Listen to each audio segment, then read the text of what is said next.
We got 1 minute to the hearing. Well, you don't have to worry about being interrogated, Trent. People just think we do such a fantastic job that they don't even bother to show up. I go to the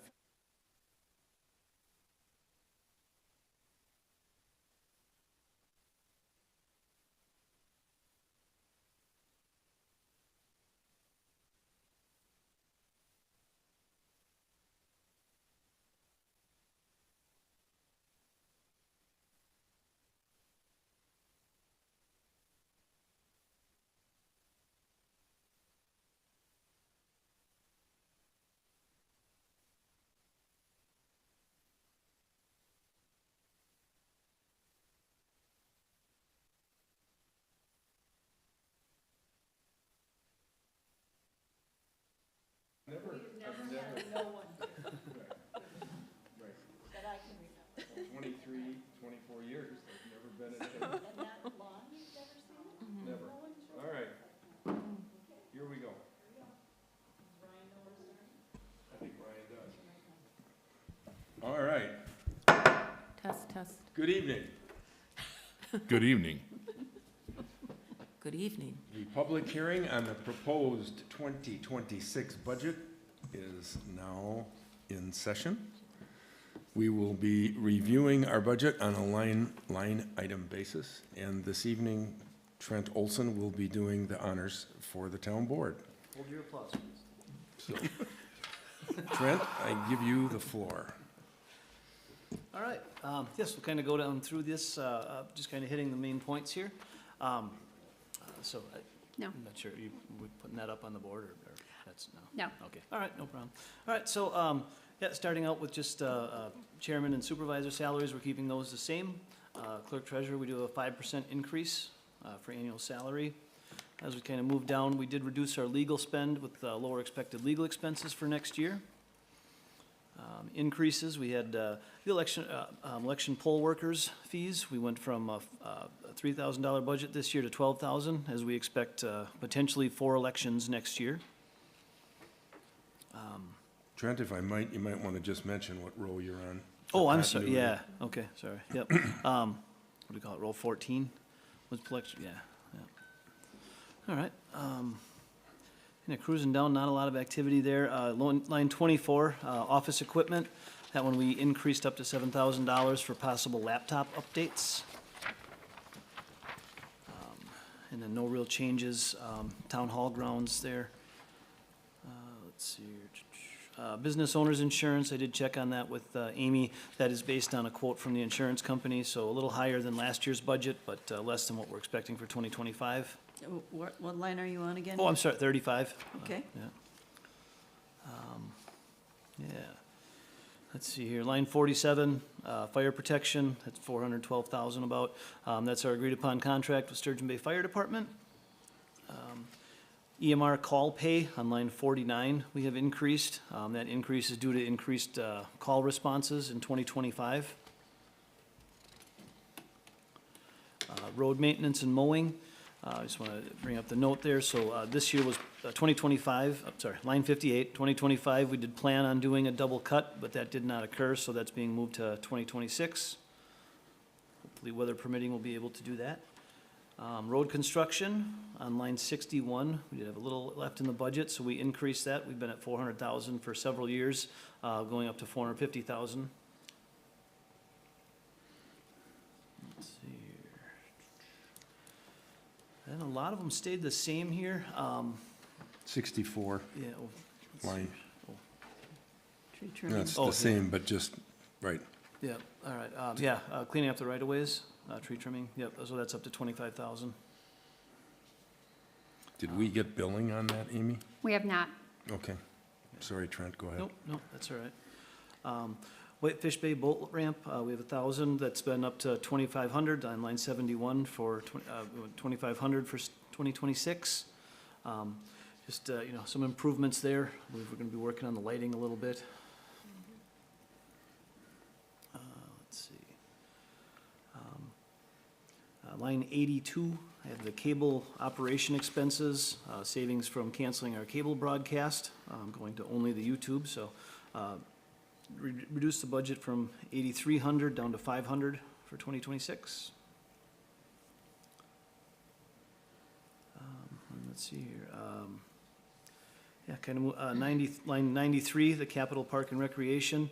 So we had a big reduction. Last year was 106,000. 2026, we'll be going for 30,000. Not as much needed now that the new bathrooms are completed. And then line 97, the $17,920 for the Capitol Town Hall. That's to replenish what, the funds that we have in there. Anything that we spend, we replenish. And might have been the last of my notes that I had on it.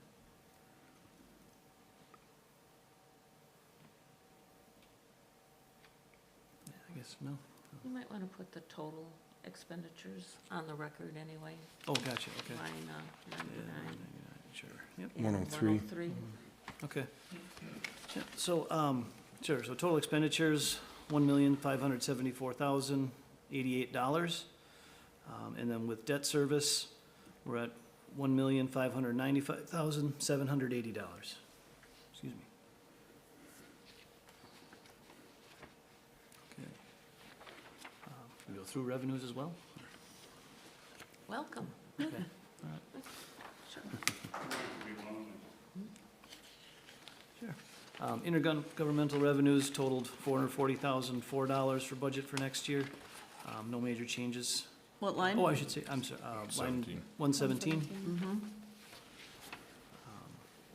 Licenses and permits, really very similar budget to this year, 68,525.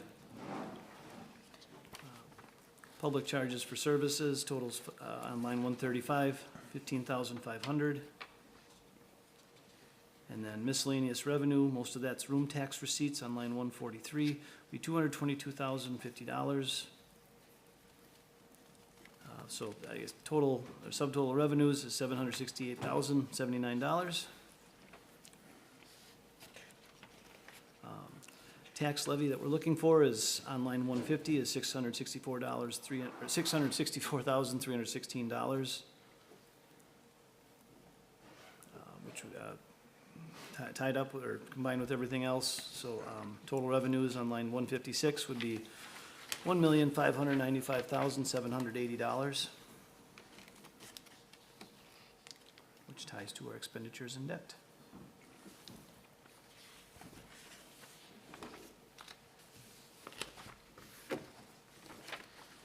Okay. Anybody have any questions? There's a, Jeff, did you get a copy of the? Yeah. Okay.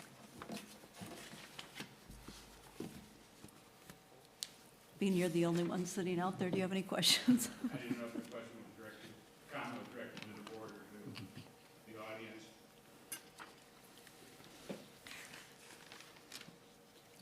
Audience, we're good. If you have any questions, we're I've only got one question, I got a couple of comments that I offered. You want to use the mic, Jeff?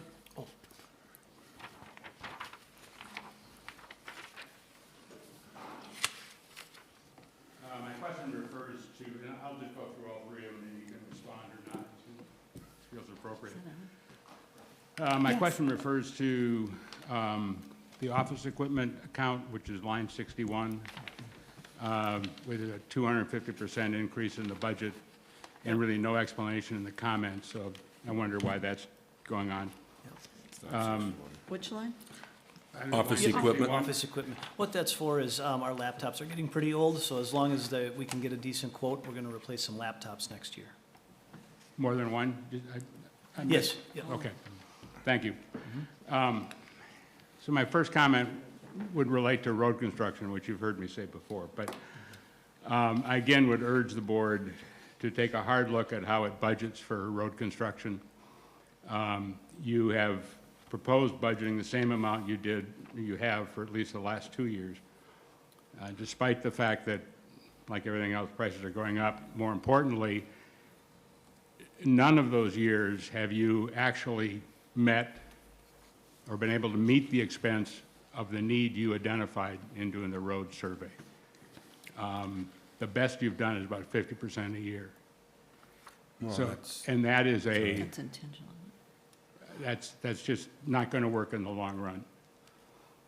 As before, I would urge you to consider hiring somebody, a firm who understands roads, to give you a long projection of what your needs are going to be coming up so you can actually begin to plan for it.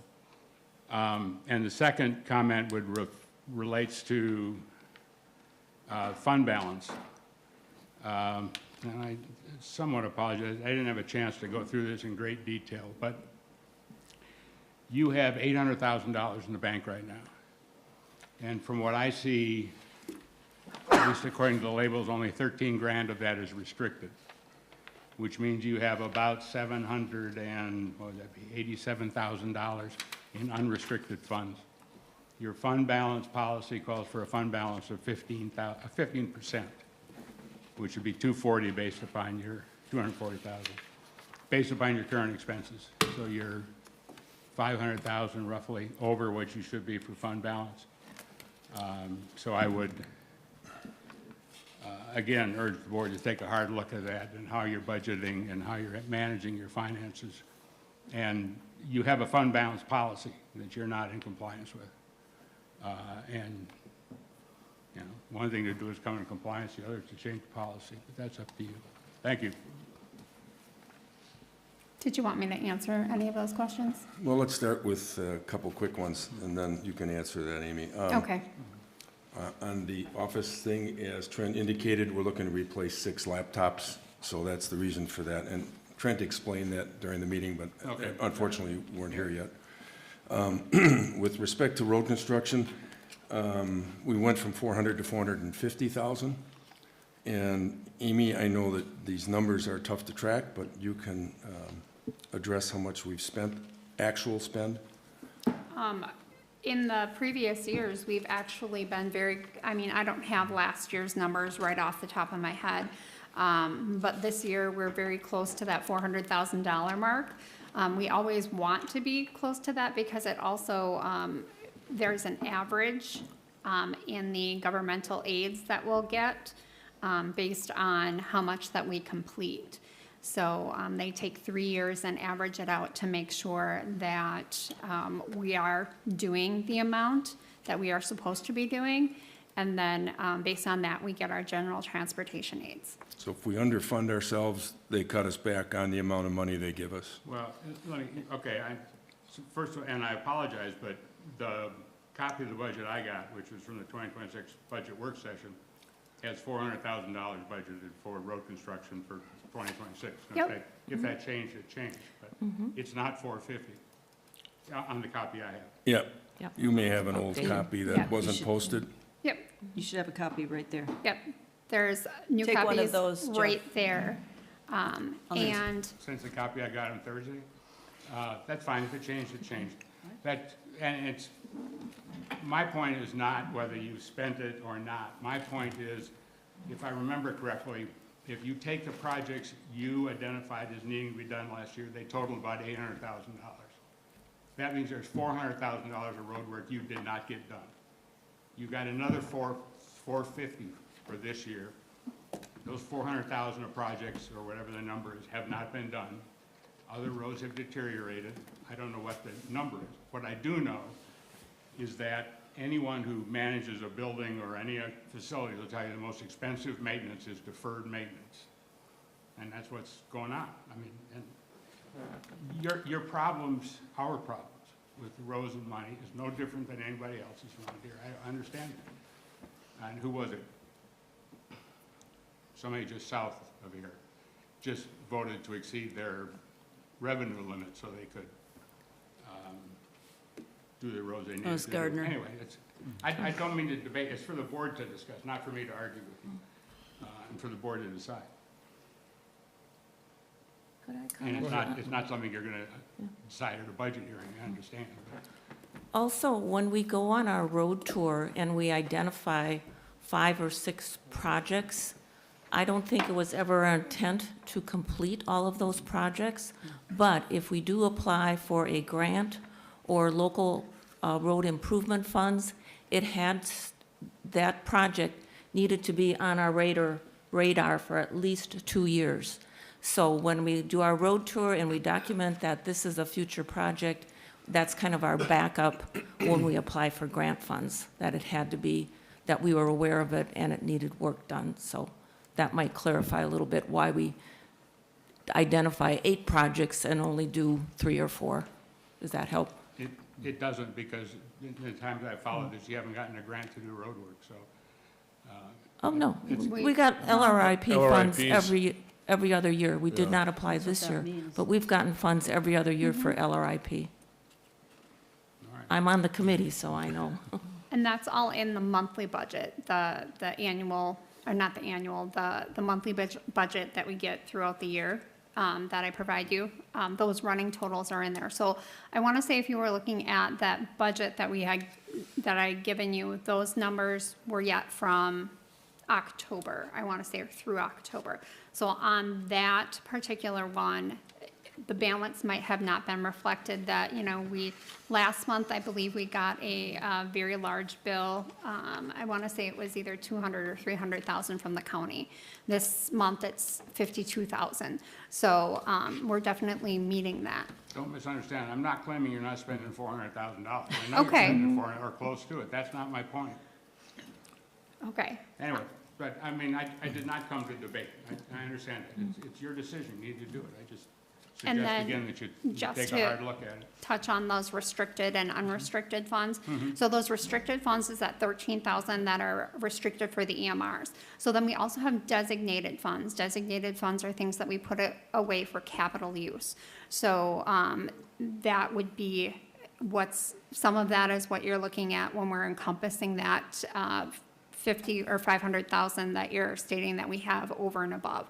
So those are things like the concession stand, the restroom, a new truck for the town park, a new tractor. So we have, every year, we put aside funds to do those projects. So, we have 50,000 set aside for this building, if there's something that needs to be done every year with this building, which is a revolving thing. So if we painted it for $9,000, so we took that money out of there, and we're gonna replenish that in the 2026 year. So that, I go ahead. understand, the problem is the fund balance exempts only restricted funds. And the fact you have designated funds for something like this building, for example, does not mean it's restricted. It's only restricted if it is legally required that the money be spent for that particular use. And frankly, I've never understood why you have a $50,000 revolving fund for this building. To take an example, Okay, you have insurance, so any catastrophic loss is paid for by insurance. You have bonding authority. You have borrowing authority. The only reason to keep, in my judgment, the only reason to keep a $50,000 or any amount in a designated fund for the building is so you don't have to budget that carefully. If you decide you want to paint the building, paint the building. You got 50 grand sitting there, you can spend it, right?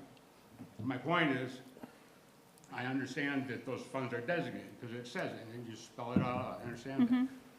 But according to the fund balance policy, as I said before, the only funds that are exempted from consideration under the fund balance are funds which are restricted, which means legally may be spent only for that purpose.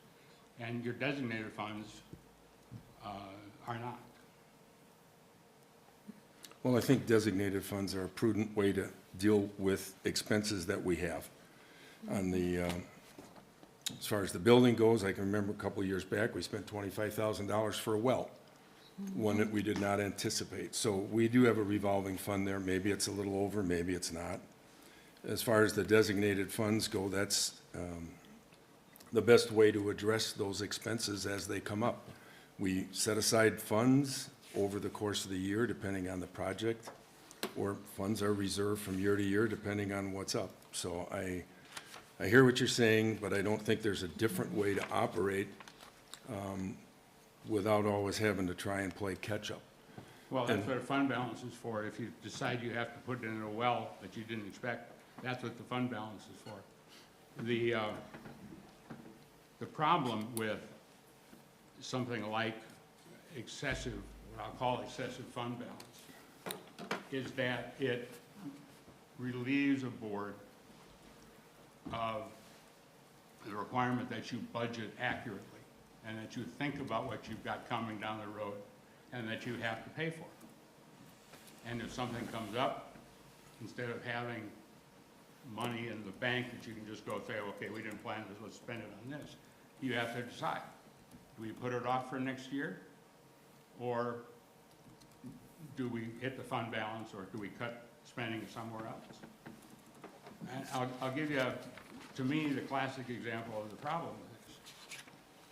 And it's this sound system. I was here the night Supervisor Vogel presented the first estimate for upgrading the sound system, which came in higher than expected. But the board agreed and approved upgrading the sound system to a price not to exceed $7,500 bucks. My memory serves. It may have been 65, but I think it was 75. I was also here the night the board approved the final estimate, which was about 20 grand. And I'm seriously not being critical of anybody. There was no discussion of why it is so much, should we do it this year, should we put it off? The question was, can we afford it? And the answer was, yeah, we've got money in the town fund, in the designated fund. You did, that's true. But to me, that's a sign of the problem I see with having all this money set aside.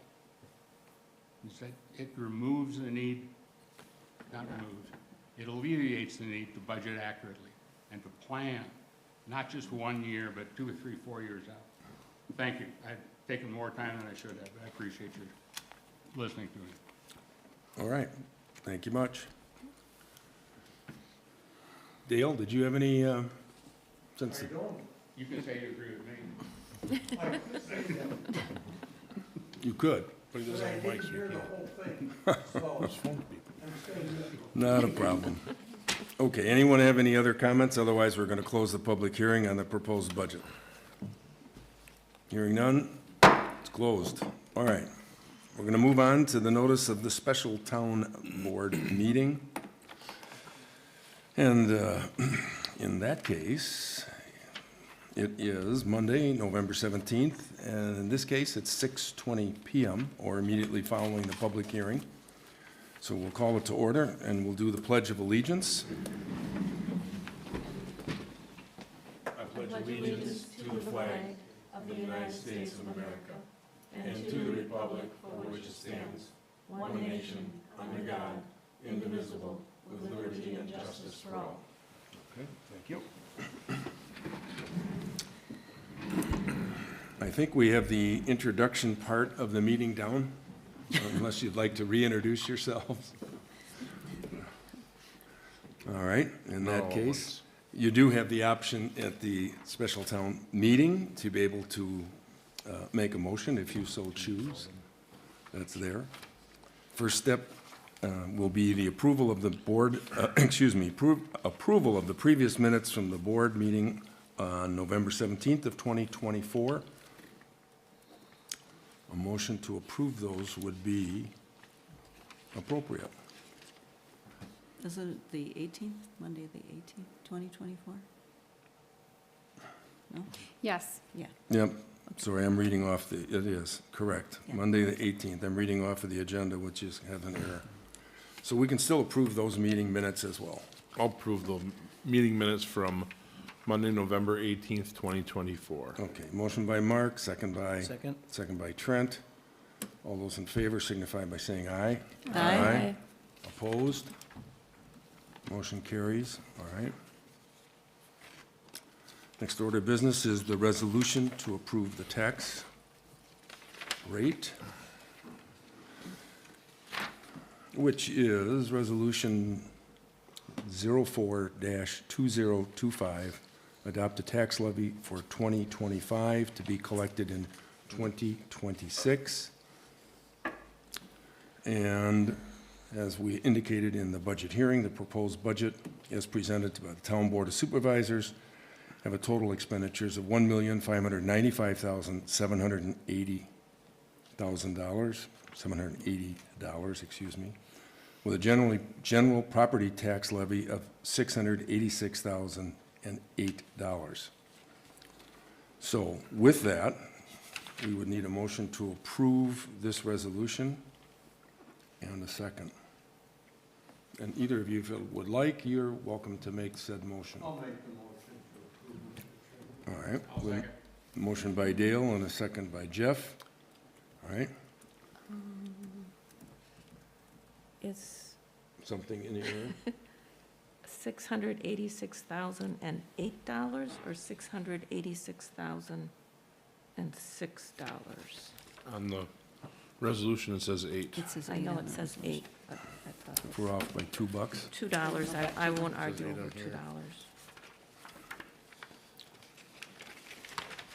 It says 8 on the, It says 8 on the budget worksheet.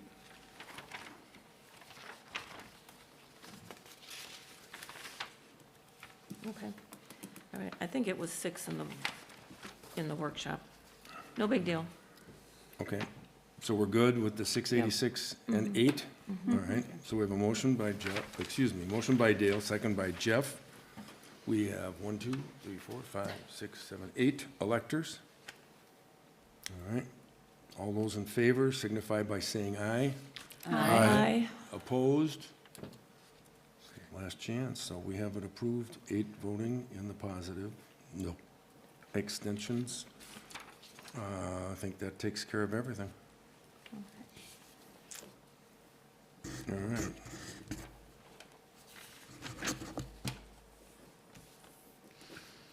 We will take care of that. So we would need a motion to adjourn. Do we have to ask if there's any other submitted resolutions first? If anybody's got a resolution to submit, We can. it's on here, so we just, Any other resolutions that you have submitted? None? You want a motion again? No motion to adjourn? So moved. All right. Well, you can tell a public official. Motion to adjourn. Motion by Dale, second by Jeff. There we go. On record. All those in favor signify by saying aye. Aye.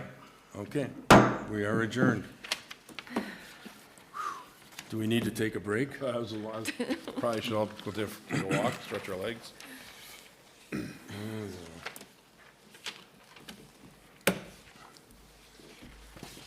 Well, Song and dance? we have it set up so that we can go right to the town board meeting.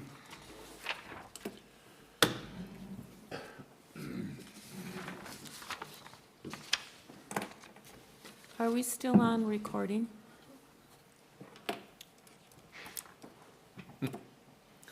Heard a mouse back there move. Okay, perfect.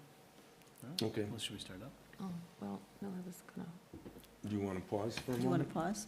oh, yes, please. Okay. Ryan, we'll take a brief 5-minute break. Just put us, I'll leave the recording on, I'll just put the please wait screen up. okay, thank you.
Let's turn our mics back on, and we will,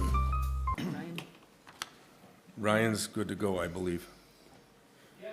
Okay. So I'd like to call to order the Board of Supervisors meeting for Monday, November 17th. This is following the special budget meeting as posted. So call to order that. The Pledge of Allegiance we just completed a few moments ago. So roll call to establish a quorum, Amy? Supervisor Mark Ham, Here. Supervisor Trent Olson, Here. Supervisor Linda Wade, Here, Chairman Dan Wolfle. Here. Supervisor Jeannie Vogel. Here. Good. Okay, we have two people in our audience this evening who were participants in the budget process earlier. Do either of you have any comments that you'd like to make under public participation? Not me. All right. Well, welcome to your third meeting in a row. All right. Meeting agenda, properly noticed? The agenda was properly noticed. All right, a motion to adopt. I'll make a motion to adopt the agenda. Motion by Trent, Second. second by Mark. All those in favor signify by saying aye. aye. Aye. Opposed, carried, great. Approval of the minutes, Board of Supervisors meeting, October 20th, 2025. Motion to approve. I would move to approve and accept and place on file the minutes of October 20th, 2025. All right, motion by Linda, second Second. by Jeannie to approve the minutes from Board of Supervisors meeting. All those in favor signify by saying aye. Aye. Opposed, motion carried. All right. Pending business. We had some things here on the agenda. We didn't know whether or not we'd have follow-up information or not. And in the case of AT&T, we did not get an update from them, so there's really nothing to report except if you've seen them in your neighborhood, it's because they're doing a lot of installations. I've seen them in mine almost every day, one or two trucks. So I'm assuming that they're making progress. I saw them working on Saturday and Sunday. Oh, yeah, they've been out there on weekends, and so they're moving ahead. But as far as an official update on any changes with anticipated stuff, we did not receive anything in the way of installs. Yes? Yeah, just a suggestion, you might ask AT&T to consider doing a better job of advising people what to expect when they ask for installation. I've heard a number of people I know who have gotten installed have been frankly baffled by the number of, I assume they're all different subcontractors, but the number of people who have come to talk about specific things or do specific work and appear not to have talked to the other people who are there and whatnot. That, Did you experience that? One person. well, yeah, I don't, I mean ideally, but I know several people who've had, and not problems, just, I mean, it's gotten done, but it's been multiple confusing people to them. came to do the physical install? Pardon? Multiple people came to do the physical install? Yeah, on multiple occasions. My case, it was one person before, so Well, you're the town chairman. but we can certainly pass that along. Believe me, the person, that's another Yeah. story for another time. I got one comment, question.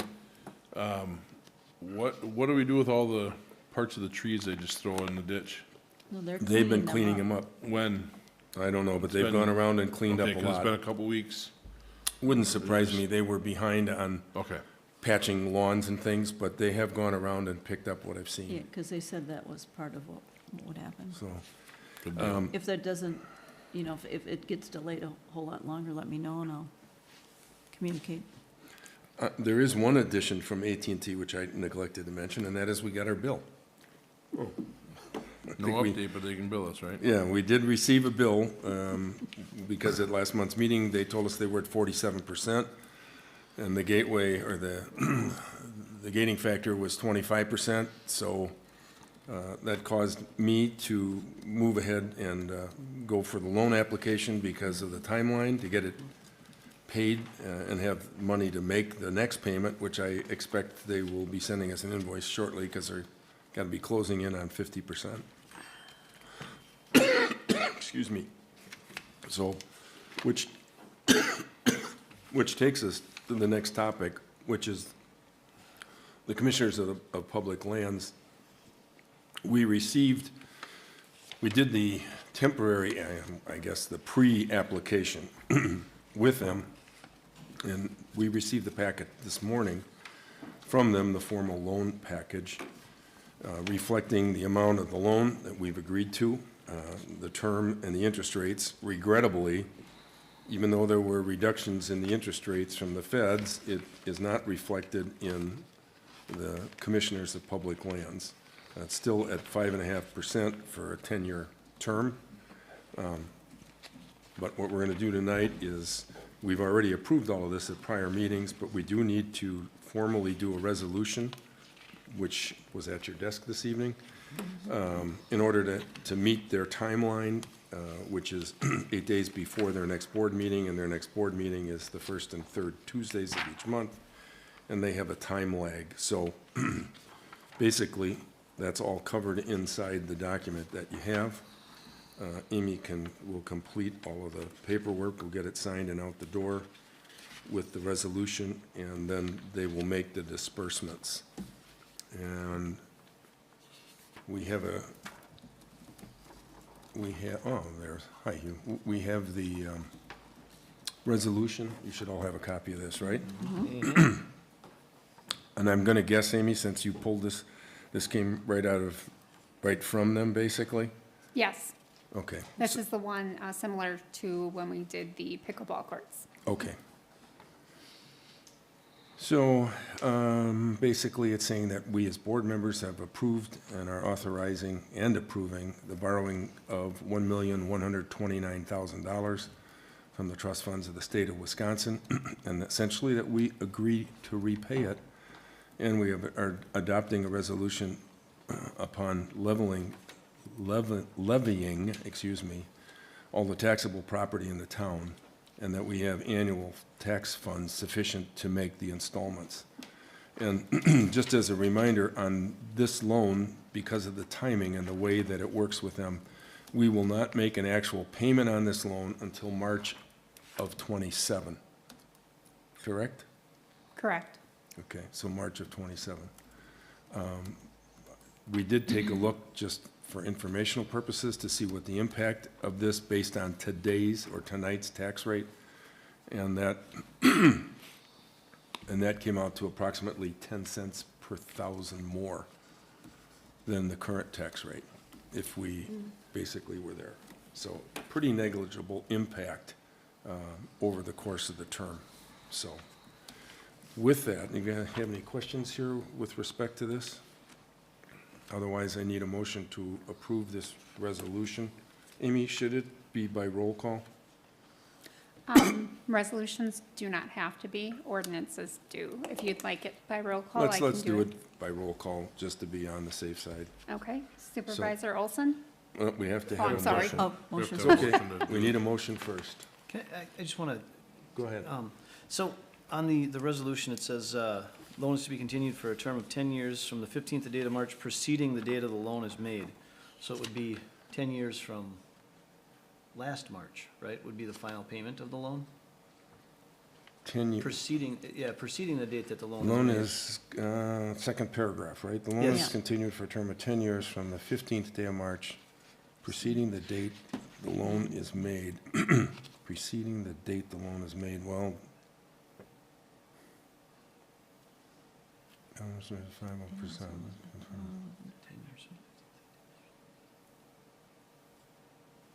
Preceding, yeah, it shouldn't be preceding.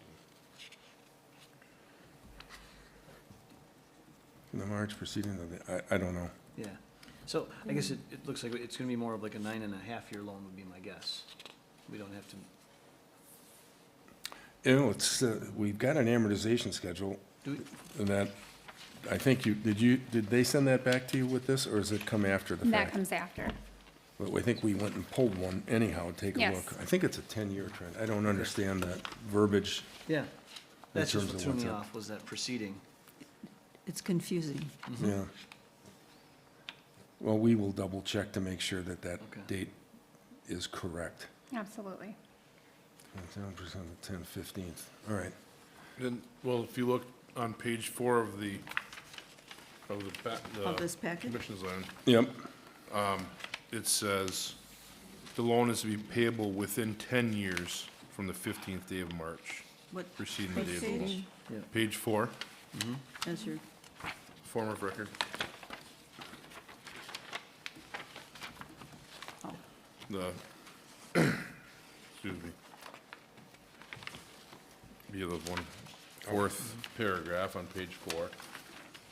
the loan is payable within 10 years from the, it Is to be says that in payable here. within 10 years. Yes, from the 15th So this day says of March. within, and then the loan is to be continued for a term Yeah. of 10 years.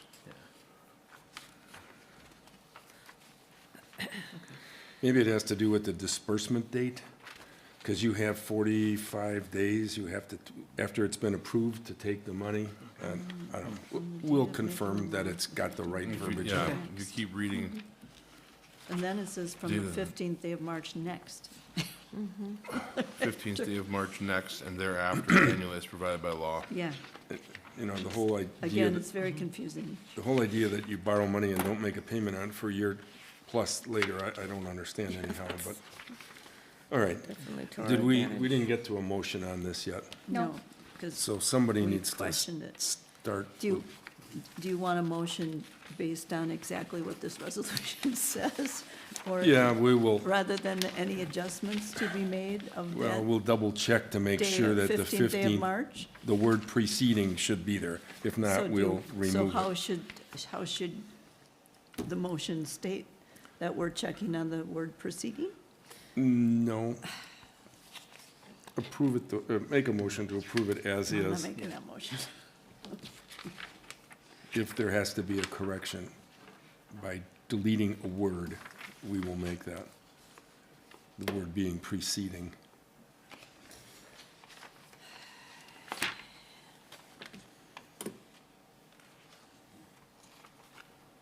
I'm not making that.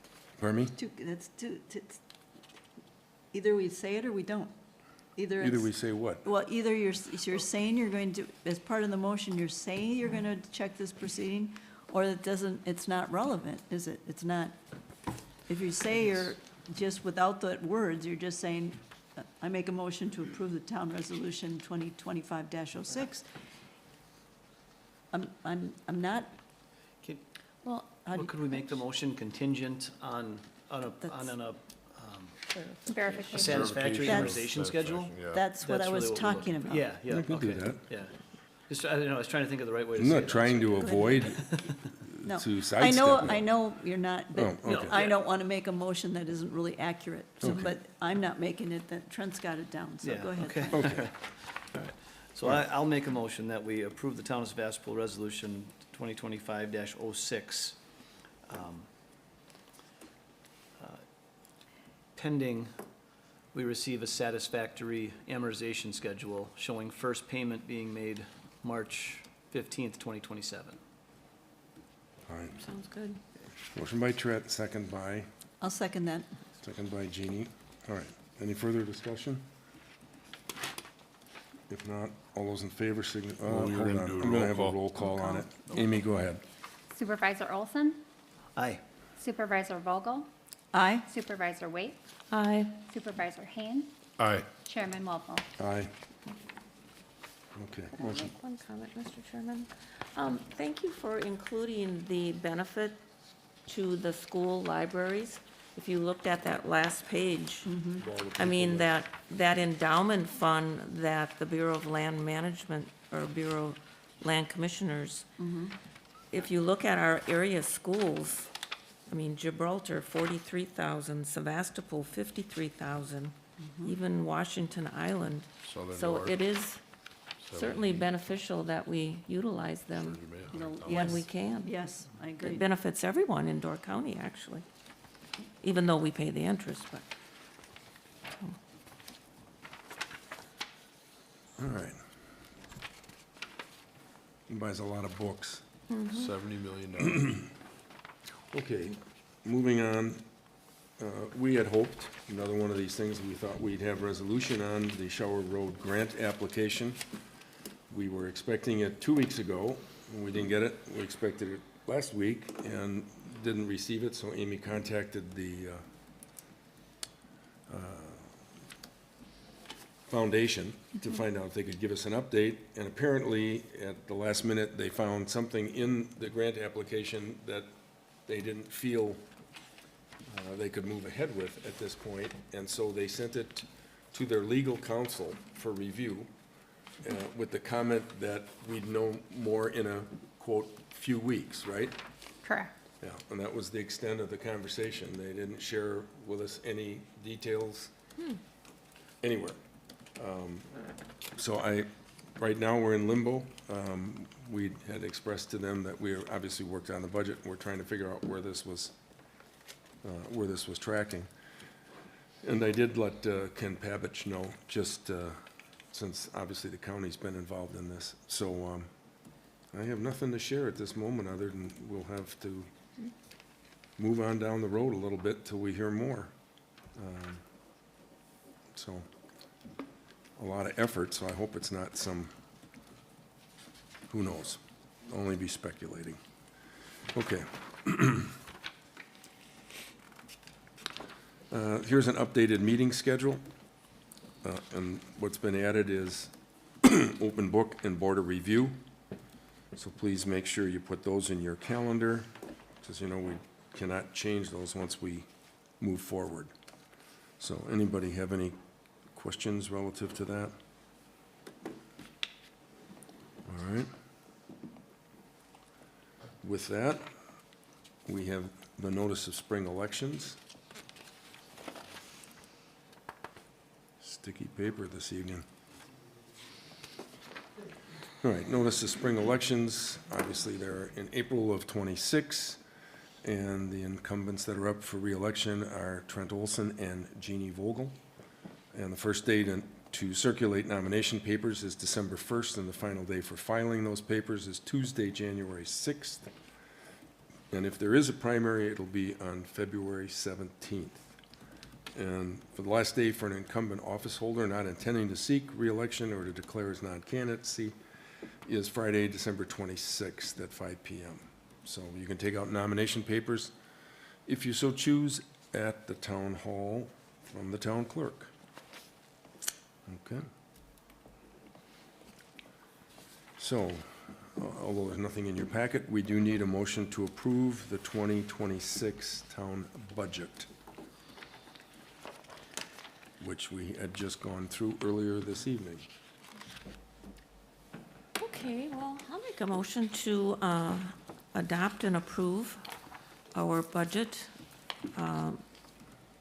per the spreadsheet that was presented earlier, with total expenditures of $1,595,780 and total revenues of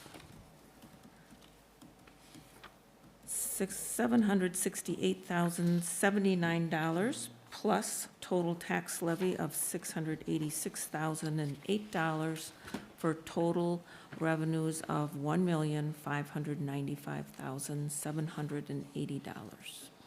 All right, we have a motion from Linda, Second? second by Jeannie. Any further discussion?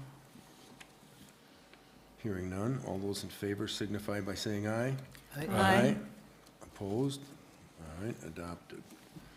All right, on our agenda next would be a request for a conditional use permit, but the individuals in question are not here as of yet. Excuse me, and since we indicated to them the meeting started at 7, we're going to skip over that. If they should arrive, we will back up and hear their request. So just so you're on the same page. And we have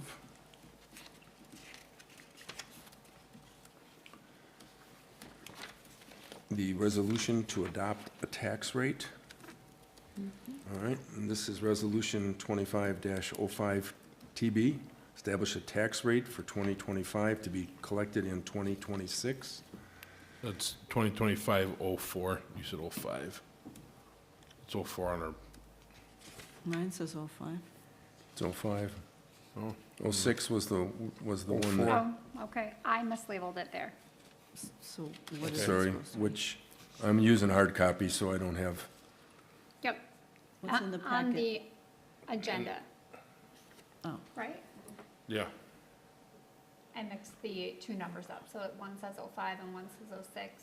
Packet says 05 and And- the agenda says 04. 04. So. It has to be 5, because we just did 6 in reverse Yeah. order. But one is a town resolution. That's correct. And one is a town board resolution. So one is T and one is TB. Yep. but let's make sure we don't have Two of the same. two of the same. So what is the, 05 TB. okay. So resolution is 2025-05 TB. Thank you. Okay. Okay.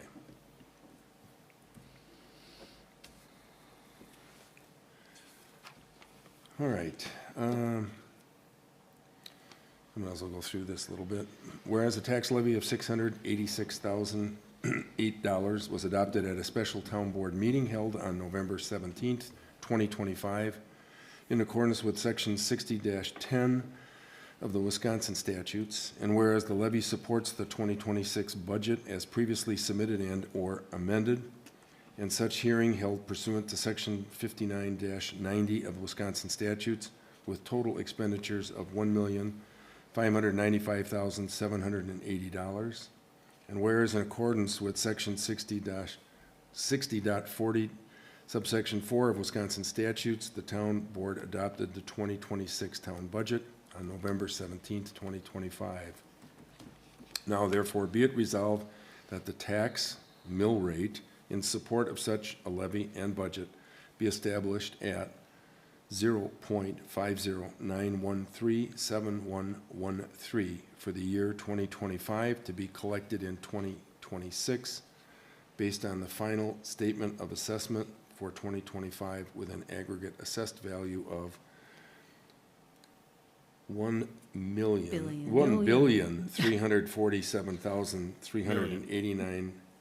$1,347,389.500. That's not right. All right. In no sense. All right. So with that, a motion to approve. I will make a motion to approve resolution number 2025-04TB. 05. 05. 05, sorry. I'm looking at the minutes on my computer. All right. 05 Motion by TB, Mark. excuse me. Second. Second by Trent. Using the same number, right? Yes. Yeah, way to So go. 05 TB. All right. Yeah. Any further conversation? Hearing none. All those in favor signify by saying aye. Aye. Opposed? None. Motion carried. Thank you. All right. Financial reports. You have the account balances, budget versus actual, and transactions by date in your package. And Amy's going to share with us some highlights from the treasurer's perspective. I am. The town has received the remaining balance of our state shared revenues, which is, it turned out to be $105,000 roughly, right? The 2026 property tax bills will be in the mail by December 15th, 2025. If you take a look at our current budget through October 2025, our revenues are at 113% and our expenses are at 87%. That's because we're missing Acorn Tree. The man must have deep pockets. All right. Motion to approve, put these would be in order. So move to approve to accept the treasurer's report for October 2025. Motion by Linda, second by Second? Jeannie. All those in favor signify by saying aye. Aye. Opposed? Carried. All right. Approval of vouchers, bills, and claims, October 21 through November 17. I assume everybody's had a chance to sign them? Yes. Yeah. I'll make a motion to approve the vouchers, bills, and claims from October 21st, 2025 through November 17th, 2025. All right, motion by Jeannie, second by Second. Trent. All those in favor signify by saying aye. Aye. Aye, aye, aye. All right. Opposed, motion carried. All right. Under committee reports, we have the ordinance committee meeting minutes from August 5th, and we have the town plan commission meeting from May 13th that we need to approve. And then if anyone has oral committee reports. So let's take care of the minutes first. Motion to approve, put on file. I'll make motion to approve and put on file All right, 2 reports. all right, motion from Mark, second by Second? Trent. All those in favor signify by saying aye. Aye. Opposed? None, motion carried. All right, somebody want to spend a moment chatting? Do you have a? Sure.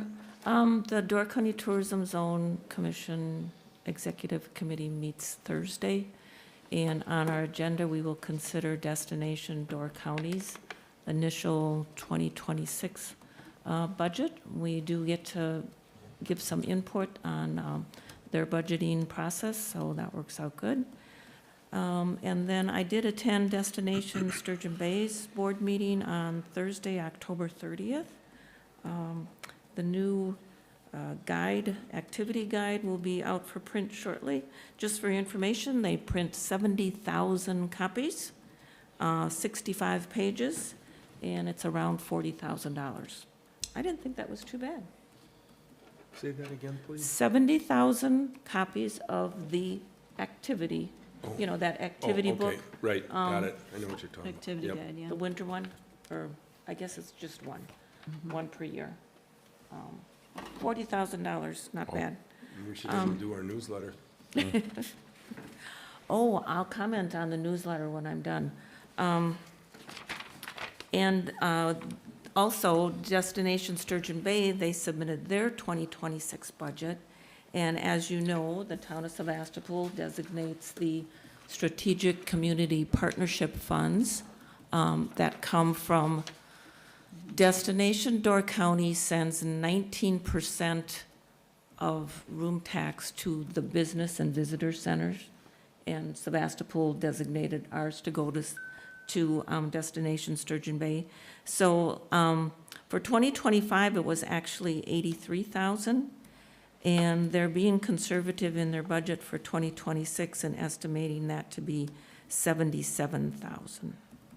So. And then speaking of the newsletter, I stopped and spoke with the postmaster because I had learned that many of our residents did not see the newsletter at all. Like I me. live at Cherry Hills condominium, and we have like, I don't know, 40, 50 boxes there. Nobody got a newsletter. And I learned that those are 2 new routes up in our neighborhood, Jeannie, where we live. Routes, I think, 12 and 13. At So- Cherry Hills, you mean? Yeah. So, But I and didn't where get you one are, at where home. you are too. So That's those are considered a new new route. routes. It used to be just routes 1, 2, and 3, Ah, but now they've added 2 new routes, I guess, because of the additional homes or whatever. So, anyway, so I just thanked her for that information, and we will be aware of that next go-around for sure. So it's Interesting. because we did not identify the routes to them. Right, and unfortunately, the person at Sunshine House was fairly new, so she never She thought to didn't check either. You know, I said, well, in the past, it's been routes 1, 2, and 3. So what happened to all the newsletters? They That's what I got was gonna trashed. ask. They Where are went they? somewhere, Yeah. because I only picked up, what, Amy, like a dozen copies so that how she could- had left? where did I they don't know go? where they went. I know they Maybe used, they went Sunshine out, Three and I said, or- you know, there is some overlap Yes, with we Jacksonport and Egg Harbor. So maybe they just went to Jacksonport and Egg Harbor, I don't know, but anyway, So how many new routes are there now? 2 new routes. 2 new routes. Well, there could be more than 2 new routes, but only 2 new routes in our neighborhoods, or in 2 Sevastopol. new routes in Sevastopol. So 1, 2, 3, 12, and 13. That were, okay, last interesting. Yeah. few years 1, when 2, 3, 12, and 13, that's how they're numbered? nobody said, it's the post office, I Jeannie. think Route 8 is, I don't know. I should know that, my dad used to be the mailman. Okay, I'm sorry, Dan, what? No, it's all right. I used to ask them to hold rather than throw out any extra newsletters. Exactly, And, you know, that's topic for another time, but right. We didn't get our, Anyway. you guys didn't get the newsletters, but I get Sturgeon Bay Clippers school Yeah, I do yearly too. thing. I mean, I get the two. Yeah, I got Where it I again this belong. year. I used to get it when I lived Really? closer to Yeah, town. it doesn't Now I make got any it this year. sense. Oh, Yeah. We're not part of the Sturgeon Bay school system, but. anyway, we will remember that for next year. OUSDS.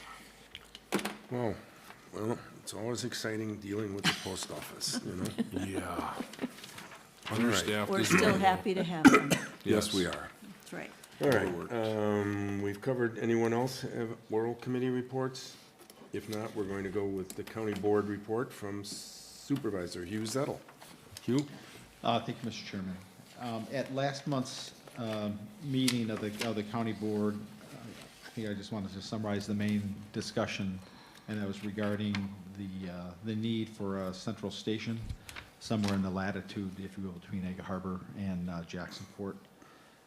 So there was a very, I think, spirited discussion on there. The challenge with, placement of a station obviously is trying to compromise really on a time. And a couple points I made is in the town of Sevastopol and particularly in my district, if you live by Gordon Road and the Culvers, you'd get an ambulance response in 5 minutes or less.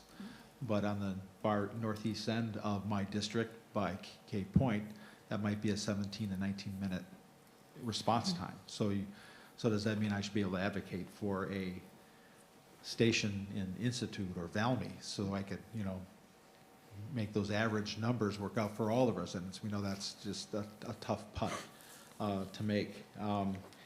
Their challenge is that response time is the key reason they're requesting for a new station, because between people ambulances coming down from the sister base station or coming up from the Sturgeon Bay station, they both are, provide longer response time than other parts of the county, which is understandable. There's also some other factors relative to how we would budget it that I raise concerns. Number one is we're still rural, and so even though a lot of retirees that move in from urban areas expect urban response times. There was a report by the Wisconsin Department of Health and Human Services that the average response time in rural Wisconsin is 30 minutes or longer. And in many of those localities, they actually are not able to respond at all, just because a lot of them are volunteer workforces, and for those ambulance services. And Aaron was able to LeClaire was able to confirm that we've never had a no response for our ambulance service, so we're always able to respond. There's always crews that are available. And for a rural community, that's pretty amazing. So if you look at our average response time, it's still roughly 20 minutes, worst case, no matter where you are in the county, which is 10 minutes faster than the average, statewide, which I think is incredible. Seasonality also drives our response time, primarily in the July and August months. And as I've noted to my finance committee members and to those at the meeting where we discussed this, the county gets no room tax revenue at all. Yeah. Right. So from an infrastructure perspective, that there's always an opportunity, to look at some other funds. The other challenge is falls are our largest ambulance response need by far. By far, it's you look at it at a graph, and here's fall rates, and then everything else looks like small. So it's like a tree and then a bunch of grass when you look at the charts for that. And obviously that affects in some cases you don't know at the time that the request made that it's a fall. But usually on the fall rates, especially if it's a repeat, incident, you're not going lights a-blazing as opposed to those sorts of incidents. Lastly, a lot of some of the people that spoke talked about what the average response time target is supposed to be, somewhere around a 7 to 9 minute response time. Well, that national standard was based on it occurring 90% of the time, and it was for a cardiac event. So it was based on if I have cardiac arrest, I need to have a first responder be at the scene in 9 minutes or less. Well, to quote average response times on a national, but not know what type of incident you're trying to respond to, you have to make sure you're really doing a proper comparison. At the end of the day, the resolution to basically allow the emergency management team to identify and propose a location move forward unanimously. But there will be some follow-up relative to making sure that as that committee that oversees the ambulance team goes forward, that they actually start reporting response time. Last forever, they've never reported response time in any of their statistics to the county. They only report how many crews go out, Really? over a month period. Yeah, That's so they've shocking. never reported it. I served on that committee my first 2 years on the board. And I asked if response time is the metric, which if I'm a resident or consumer, right, everyone asks you, when you got an accident, how long did it take the ambulance to get there, right? So that's, as a customer, that's what your metric should be. But they never have reported it or measured it, and that really, raised my concern, because every time, the fire chief comes, she's got non-emergent calls response time, right, and emergency calls response time as far as their performance. So you can kind of gauge how responsive they are. And so that's something going forward will move ahead and make sure that they have response time. So at the same time, we can just benchmark ourselves against other counties and say, okay, are we getting our money's worth? The last comment on cost is a station is really the cheapest. I mean, it's really nothing when you're paying north of $700,000 to staff, for labor and material a year, right? So if someone wants to pony up a building, that's, at the end of the day, that's really peanuts. It's really the staffing, which is the largest. And then next month, when I talk about the summary of the budget, EMS is our second largest expense in the county.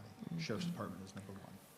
So just something, that we'll just look forward to. Obviously, there's going to be some residual benefit if this does go forward for for residents in the northern outreaches of Sevastopol, right?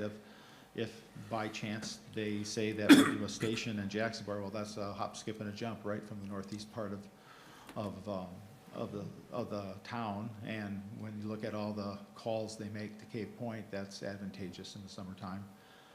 If it's on the, Egg Harbor side, it's just a cruise down, Bayshore Drive for folks that live in the northern and northwestern end of the town. So we'll see how their search goes. And obviously that'll be something of interest that we'll be monitoring next spring and through the summer.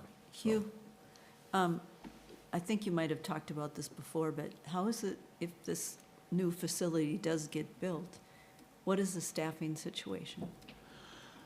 That's a great question, and I think they were clear that there currently is not an intention, once they build it, to hire new staff. I think what they'll do is they'll reposition the rig and staff based on the seasonal needs, which makes sense, because then obviously you can pre-position a rig and staff, and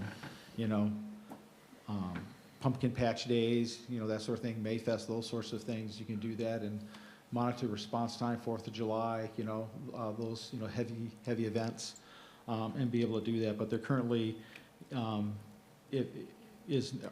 no plans to basically, if you build it, to also then hire staff. They already have an extra rig around that they will actually use and deploy in that manner, and basically just reposition staff. So it's actually not going to, in effect, then it won't really change the response time, let's say, in the winter for our regular residents, our year-round residents? That's a great question. I think it depends on how they place Well, their crews. that's what I'm saying. Yeah. If they don't have a crew up there, if Correct. their intention is not to have a crew there, Yeah. so you build it, but you're really building it for seasonal people. You'll get the most impact during the heavy season months when you have most of your volume. The way I understood it there, it's gonna be staffed. They will have people Not, there. he's saying Year-round. not, no, that's not what he said. Well, Unless I They're heard. not gonna hire new staff. They're but not they gonna hire have new more- staff, but They they're have gonna- multiple crews, you know, They're gonna staffed have in crew there. Sturgeon They Bay are gonna or staff at it. Sister Bay. They will that- be That staffed, they'll move them. They'll even just- in the wintertime. Right. That's, they'll take existing staff and move them and house them there. You probably got half the paramedics living somewhere other than Sturgeon Bay anyhow, so it's probably an easy Yeah. decision to put people that live near Jacksonport or Egg Harbor or whatever, Yeah, they're on TV the other day, in Yeah. 26, I saw a couple of Yeah. so. reports. So we'll see how the preliminary, you know, findings come once they go through their staffing, and then as part of that too, doing some estimates on what they think the response time will be based on where that location is. Other than that, the only other, I think, item of note is knowing where technology is going. We updated the county's administrative manual with a new subsection that deals with how the county uses artificial intelligence Yeah. as part of its operations. So, a lot of things there relative to keeping information on the county side of the firewall, being careful about, you know, how you use it, you know, relative to making, you know, specific determinations, especially things like legal proceedings, that sort of thing, as opposed to utilizing it, you know, for efficiency purposes. The Wisconsin County Association, I think Bayfield County was recognized as kind of the leading counties that's doing work in this area. They've done a lot of work with the UW Extension. They've done things like in their sheriff's department in Bayfield County where they need to catalog body cam footage. They've been able to use AI tools to make that, you know, easier to catalog, you know, based on facial recognition, timestamps, those sorts of things, kinds of activities, being able to do that. When you look at some of the challenges in trying to understand zoning ordinances, you know, if you got a county's ordinance, or county ordinance, and then you've got floodplain ordinance, and then you've got state shoreland zoning ordinances.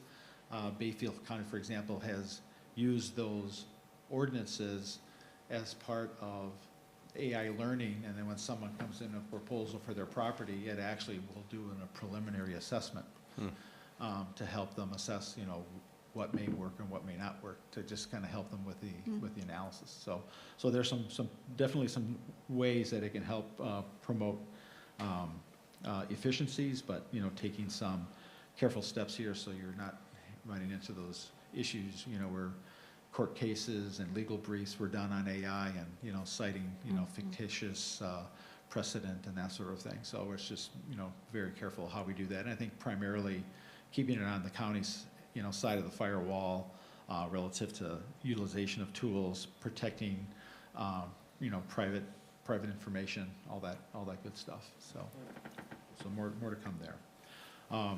Next month's summary will include, you know, the actions on the county budget, much like we got yours done, you know, the county did theirs last week. So with that, if there's any questions, I'd be happy to answer them. Thank you for getting that. I have on a my question. face.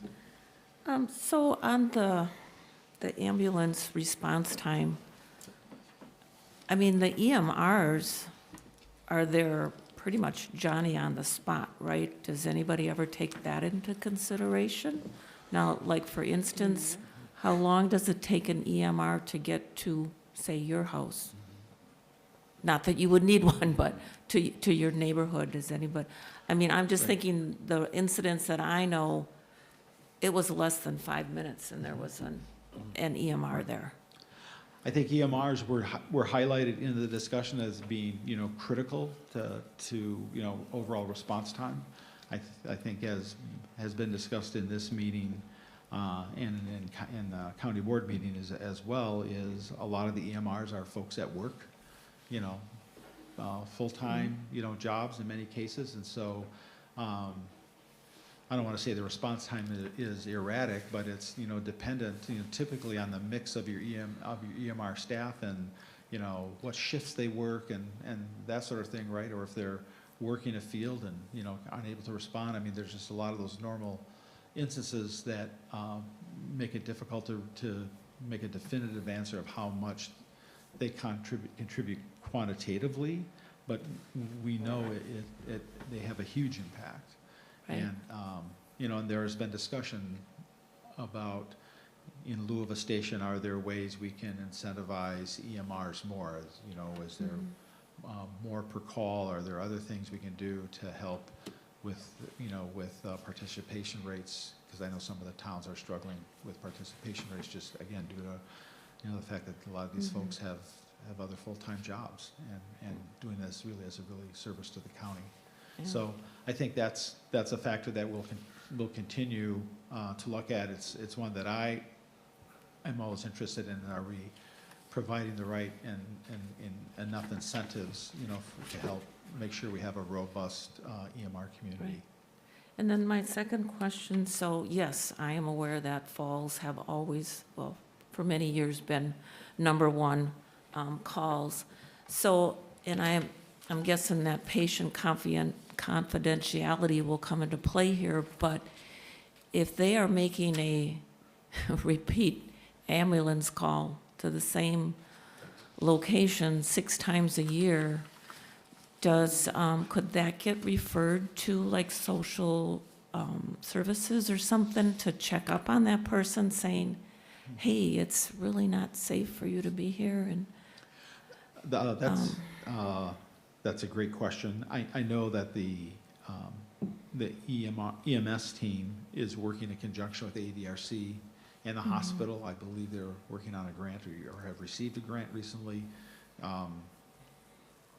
to examine that whole process about falls, education about, removing rugs, Right. Getting rid of clutter, identifying, neighbors, right? In the old days, right, you had a lot of neighbors around you, right? And they could call Bob next door or get the kids from across the street, because the neighbor that they knew, had fallen, and it was easy to reach out to somebody. But with, more and more seasonal homeowners, neighborhoods being stretched with, people that you really do know, that, the ambulance is really that reliable person that they call, that, because they don't know or have anybody else, right? But I know that's kind of a social services sort of, challenge that working between ADRC, the EMS team, and the hospital trying to see how they can be more proactive to manage that. But yeah, it's the other side of the coin. On the one hand, Door County has one of the best aging in place rates in the state, which you Certainly. want, because it means lower healthcare costs. It means better sociability, in their neighborhoods, better quality of life. I mean, those are all things that we want. But on the flip side is, for things like falls and those sorts of events, we see that in our EMS call volume. So that's the part that we have to try to balance. thank you. I gotta ask every month, when are the new fire numbers coming? Oh, that- they're out and about. Southern Town of Sturgeon Bay Town of has Sturgeon quite Bay a is few. completely Town done. of, I think Town of Sturgeon Bay is done. I think Town of Claybanks is done, and I think there's one more town in Southern Door that's completed.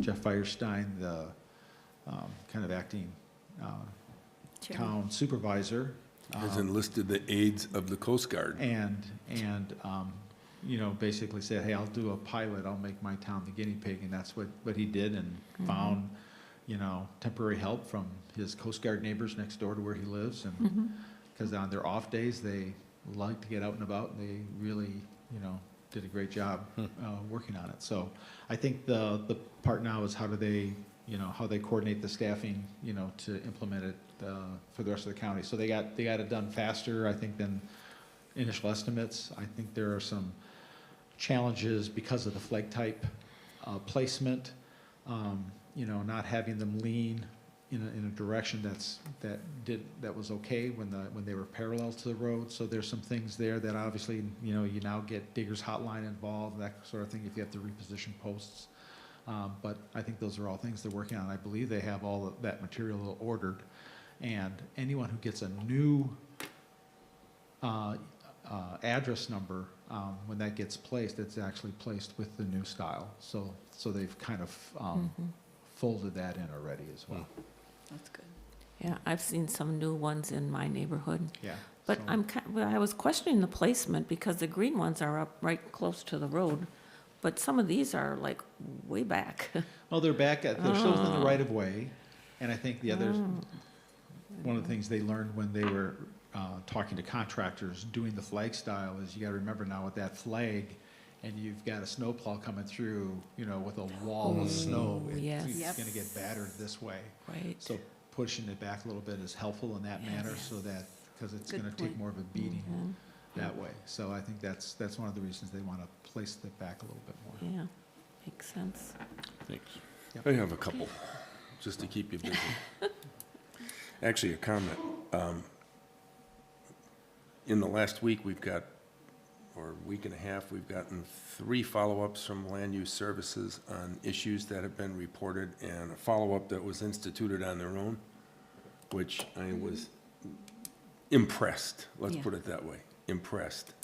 So hopefully, they sent letters out to address things that needed to be addressed, and they put on timelines, and I was impressed by how quick those were turned around and proactive, and I only hope that the follow-up is there.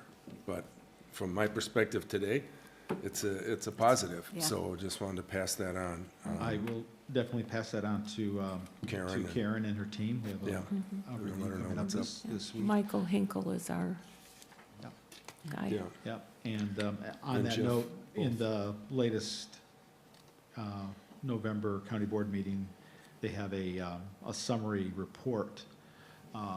And if you look at the summary report for land use services, you'll see an actual line item with a number associated with complaints resolved, right? And where they bet, for the first time, we're looking at, or that department is looking at complaints, making sure it's a violation. If it's a true violation, they act on it. And one of the things that the director and I talked about is, you know, getting this good rhythm in place. It's, again, being accountable to our town comprehensive zoning customers about, you know, taking the ordinances seriously and responding to those. I said the one that we need to crack the nut on a little bit more is conditional use permits. So that one is on the radar. yeah. So that's cool. And the other one is just a question that's not even relative so much to town, just curiosity. Yonkers Building, is that coming down in the near future, or is it going to be a new store? I'm pretty sure it's going to be a Target. Should be No, I thought condemned. maybe someone would, you know, get some venture capital money and turn it into a pickleball court. That would be all right, too. There's a citizen, concerned citizen that has been at, I think, the last 2 or 3 county board meetings, basically, you know, advocating that the county sell it, the city's losing tax revenue, and you know, that building should, you know, be put to good use in some fashion. So I know that the facilities, Parks and Facilities Committee, they have had a consultant working on, you know, the latest kind of museum kind of Yeah. proposal. So that, you know, I think is coming due soon, so we'll, Still That'll out there guide as a us in that. museum possibility then, huh? yeah, there's still something to look at relative that doesn't cost an arm and 2 legs. Yeah. Okay. I Well- would, I'll comment on that too, since I was on county board when it came up. So Yonkers was kind of in chapter 11 or whatever, bankruptcy there, whatever, receivership. And so that building was going to be on the market. And I remember it was Dan Austed and myself when someone, we were both on the museum committee, right? The Door County Historical Museum downtown. So, this would be great. If you've ever been in the basement of the historical museum, there is so much artifacts down there that we thought, oh, this is great, because we toured it and everything, that it would be a great addition to just kind of carry over from the stone building to do some remodeling on the furniture store. And before we knew it, or at least before I knew it, it was like a done deal. Like, I don't think we ever discussed price or anything. All of a sudden, the county owned the building. At a So- very high price. Yeah. Outrageous I price. think I recall what it is. In a But so- condition, in a condition that you could never There- store artifacts. Right, and I mean, I don't think there was like a condition report, or any other conditions, like, no lead or whatever. So I was kind of disappointed that it went through so fast, and now it just sits there with nothing going on, so hopefully you'll find a nice resolution for that. I like the pickleball court idea. Yeah, I like that too. I think we should maybe pick that up and carry it forward. Okay. Anyone else? Otherwise, we're going to move on. Okay, we're going to go through, talk about inspection specialists, their monthly statement. If you haven't noticed, on the very last line, there's a nice, very moderately styled $3.8 million house I going saw up. that. Yes. I wish we had about 20 more of those, so if people have friends, please move into the neighborhood, use the revenue. You also have a copy of the building permits that Amy pulls for us. Sturgeon Bay Fire Department, this is truly amazing. They track how long it takes when they get to a fire, but I can't believe it. They don't track how long it takes them to get to an ambulance call, but here nor there. And she changed the format, by the way, if you haven't noticed, it's more detailed in terms of what they're doing, in terms of training, maintenance, and expectation there. As I mentioned earlier to Hugh, tell him to thank the Michael Hinkles of the world and Land Use Services for quick follow-up. Also to Jeff, you have a couple examples here where they were out and about and have addressed concerns, which is a positive. And these are not necessarily things that were raised by us. Some of it was from other sources. So it's even more interesting to see that they follow through so quickly. Then the Town Law Conference. Linda, Jeannie, and I sat through that, and this was on the making waves and harnessing the wind. And the most important part, and the package is in here for your review, and there's a video. It was a really good conversation on enhanced wake boating.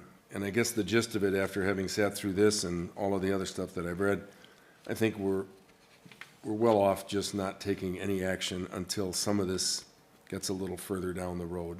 There are numerous towns that have acted, but there's too much external pressure right now until this thing gets a little bit farther down the road. And we did bring it up to Joel Kitchens at the Wisconsin Towns Unit meeting. I wouldn't say that they're very close to doing something, but the two representatives from Wisconsin Towns Association thought they were. Yep. So I thought that was interesting. So Mark and Trent, if you take a look at this, and if you want to look at the video, I think it was maybe 20 minutes at most. On this session? Yeah, it wasn't real lengthy, but it was informative, and so it's there for your use. I gotta get back in here.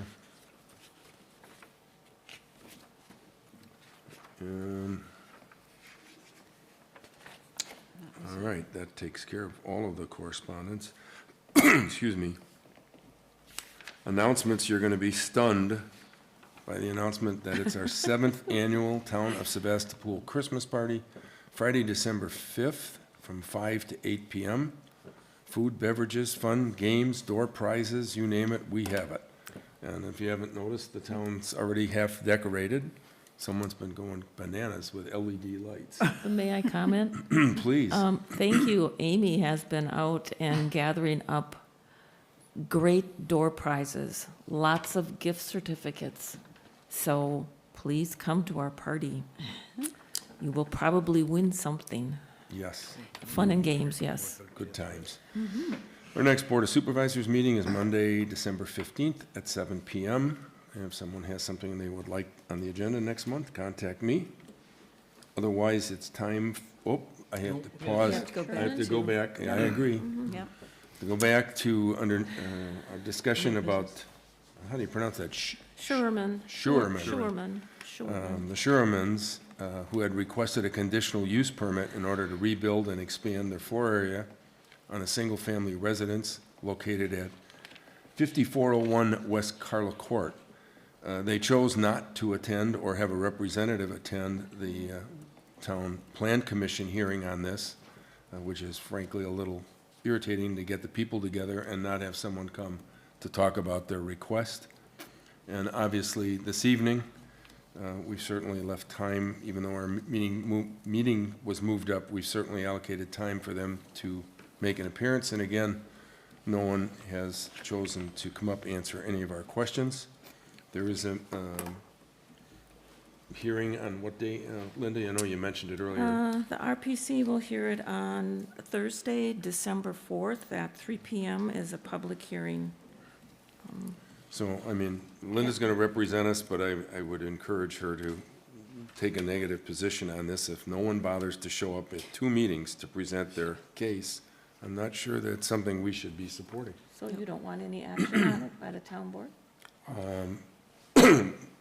Well, you could Well, take we the- did you talk can make about a- sending a letter, and I think we could still do that. You could make a motion, right? Yeah. No, I mean, we Well, could, I'd wanted just to, like to point out a because they few didn't. things, if I may. no, that's fine. We could do that through a letter telling them as well to the RPC, although they'll never know it. Well, so I did drive past it. There are 2 fire numbers, so we have 2 residences on a single parcel zoned estate, which means 1 residence. Right. So I did drive past it. They do have kind of a rustic sign that says the last resort. There are 2 separate fire numbers, 5401 and 5403. And like our chairman said, we had so many questions at the Plan Commission level. The drawings, or the architectural drawings and the placement, we were confusing, because right now you have, I'll call it the cottage, and then you have the home, and then there's like a 3-car detached garage, and it has 2 garage doors, and then the 3rd door is like patio doors. So, and then there are 2 sheds that, you can see that on the placement. Yep. So there were so many questions. Does the detached garage get to stay? And you get to increase your square footage of the house to 1,500 square foot? Again, that 10% comes into play. So we had so many questions and nobody could answer them. Are there proper setbacks from the well and septic? Is the septic size to accommodate a larger house? Are they going to rent it? And that was, I guess that would be a question. You know, are they already exceeding the number of square feet allowed for accessory structures and those sheds? That they would have to meet current zoning standards. So basically, I know one of the plan commissioners said, so they're asking for a non-conforming use to be even more Or non-conforming, non-conforming. So, Well, and I noticed that the drawing, which was like a preliminary, It was a right? draft. It was a draft. Had 2 bedrooms and an office. right. And so that brings the whole septic into question, is the Right. office really an office? Or is the office actually a 3rd bedroom? So, you know, and I did not know at the time I'm looking at this, that they didn't even show up for the plan commission meeting, so. Right. And also, if you look at the staff report at the bottom of their page 1 of 3 pages, look at the background and the history. There's been so many issues already that They've had numerous conditional Yeah. use permits, grants. we also looked at the Surprised they got them. the conditional use worksheet that the RPC uses, and we didn't really think that any of those, or the majority of them, would not apply in this instance. So we did not give a recommendation one way or the other, but I'm rather inclined to not support the request. Well, I don't have a problem with that, and I was at the meeting. Why Right. would we support, they don't even show up to talk about it? We could write a letter to the effect saying we do not support it. They didn't show at either of our meetings, and we had questions that were not answered or addressed, and no one has made any effort to contact us, Contact us, Bill or anything, right. and forward that to the RPC and let them decide based on, Hopefully deny it. their take on it. Maybe they'll show up. I don't, if they do, send us a picture. Just a quickie. It doesn't have to be, real formal. So anyway, I mean, I would make that recommendation. You wanna make a that, motion to do that? Okay, I would move that the town board respond to the recommendation to the RPC to recommend denial for a conditional use permit based on the items that our chairman just stated. They did not appear so that we could pose and get answers to questions, that the drawing is unclear, and we just have not had any response for them at all. Right. Yeah, just, There's been no response from the owner or the developer or builder. Correct, No contact whatsoever. right, nothing. And we can help Amy with that if need be. Second. Motion by Linda, second by Mark. All those in favor signify by saying aye. Aye. Opposed? Hearing none. Okay. I do believe we've covered everything here. Then I'll make a motion to adjourn. A motion to adjourn would be appropriate. Trent is making that Second. motion. Mark is seconding that motion. All those in favor signify by saying aye. Aye. Motion, we are